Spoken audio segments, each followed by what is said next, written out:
मागील 2 भागात आपण पाहिले तुमसरचे मुख्याधिकारीच्या नेतृत्वात कंत्राटदार कशा प्रकारे घनकचरा संकलन व्यवस्थापनातील कामगारांचे आर्थिक व मानसिक शोषण करतात व फक्त घनकचऱ्याचे संकलन करून महिन्याकाठी लाखोच्या बिलाची उचल करतात।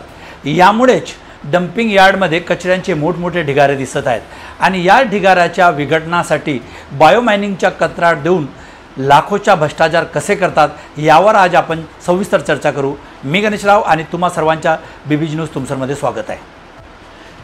मित्रांनो, तुमसर नगरपालिकेच्या घनकचरा व्यवस्थापन हा मुख्याधिकारी, कंत्राटदार व काही पुढारी यांच्याकरता भ्रष्टाचाराचा कुरण बनलेला आहे। 1,80,00,000 रुपये देऊनही घनकचऱ्याचे फक्त संकलन करून डंपिंग यार्डापर्यंत वाहतूक करतात आणि यामुळे घनकचऱ्याचे मोठमोठे ढिगारे डंपिंग यार्डात दिसून येतात। ते तुम्ही पाहू शकता स्क्रीनवर की किती मोठमोठे ढिगारे डंपिंग यार्डामध्ये आहेत। याला पूर्णपणे नगरपालिकाचे मुख्याधिकारी कारणीभूत आहेत। तर हे भ्रष्ट अधिकारी कधीकधी आपल्या निकामीपणाच्या व नालायकीच्या व भ्रष्टाचाराचा पुरावा नष्ट करण्याच्या उद्देशाने कंत्राटदार डंपिंग यार्डामध्ये असलेल्या कचऱ्याच्या ढिगाऱ्याला आग लावतो आणि हळूहळू तो कचरा संपविण्याचा षड्यंत्र करतो। एवढा षड्यंत्र करूनही, एवढा खटाटोप करूनही जर हे मोठमोठे ढिगारे नष्ट झाले नाही तर याच कचऱ्याच्या विघटनाकरता बायोमायनिंगच्या कंत्राट टेंडर काढून पुन्हा लाखो रुपयाचा भ्रष्टाचार करीत असतात। म्हणजे आम के आम और गुठली के दाम। सर्वात पहिले आपण पाहू बायोमायनिंग म्हणजे काय। तर बायोमायनिंग ही एक वैज्ञानिक व पर्यावरणपूरक पद्धत आहे।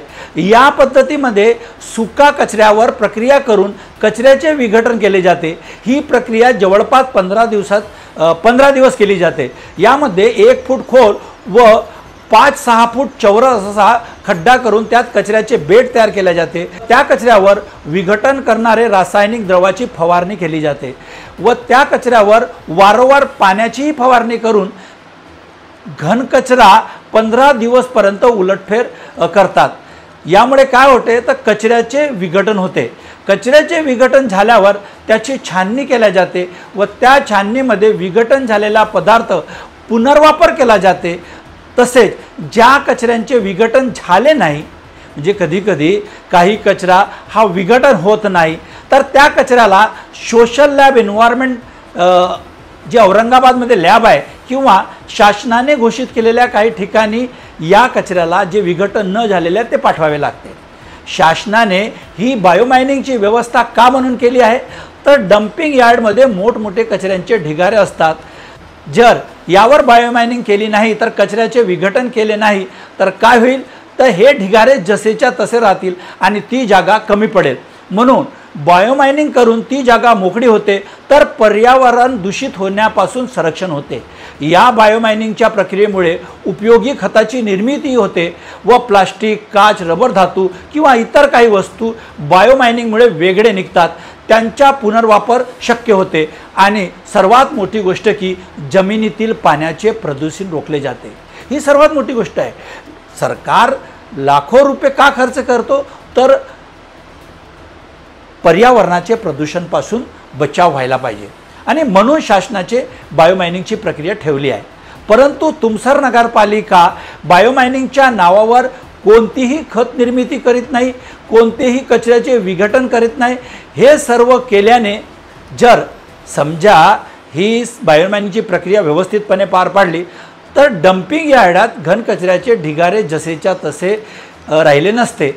आणि तुम्ही पाहू शकता की डंपिंग यार्डमध्ये जे घनकचऱ्याचे ढिगारे दिसतात याच्याच प्रमाण आहे की बायोमायनिंग केली जात नाही आणि जमिनीच्या पाण्याचे प्रदूषण वाढत आहे।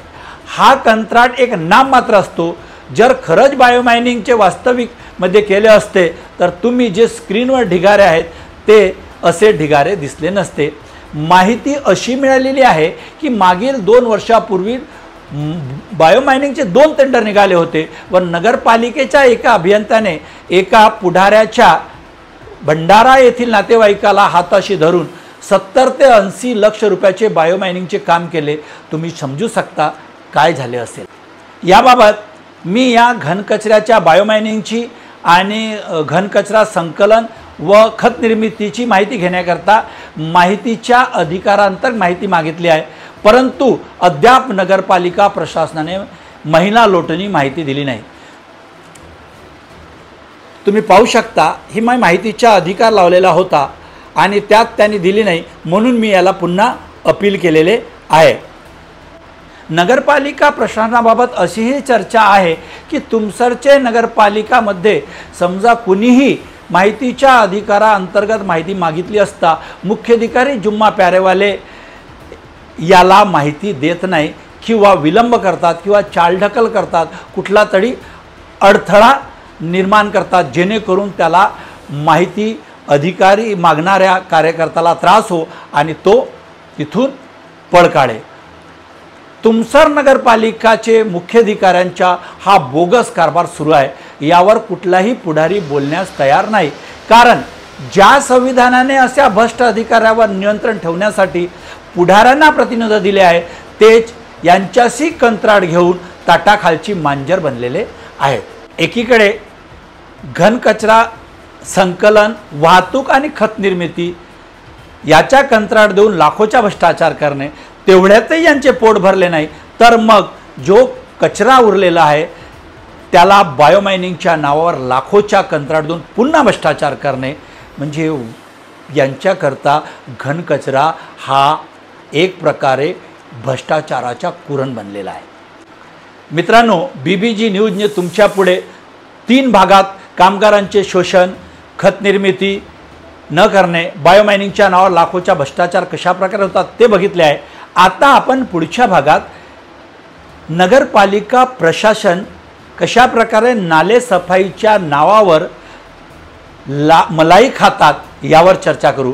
माहिती कशी वाटली याबाबत नक्कीच कमेंट करा व अशाच प्रकारची माहिती पाहण्याकरता BBG न्यूजला नक्कीच सबस्क्राईब करा।